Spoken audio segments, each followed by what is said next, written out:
নিব, তারপরে হচ্ছে রান্না করব। একটু ফ্রাই করে নিলে যে চিকেনের যে কাঁচা কাঁচা ভাবটা সেটা চলে যায়। যাই হোক, এখন আমি এখানে দিয়ে দিচ্ছি মরিচ গুঁড়ো।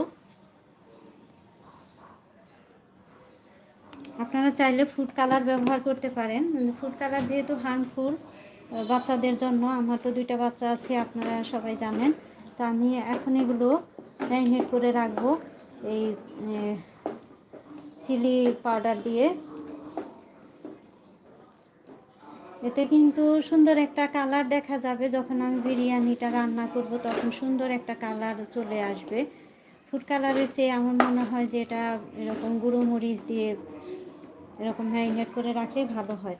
তো আমি আর একটু স্বাদ বাড়ানোর জন্য, যেহেতু প্রত্যেকটা খাবারেই স্বাদ বাড়িয়ে দেয় লবণ, তো আমি একটু লবণ দিয়ে দিচ্ছি। হ্যাঁ, একটু লবণ দিয়ে দিচ্ছি। লবণ দিয়ে দিলে ভালো।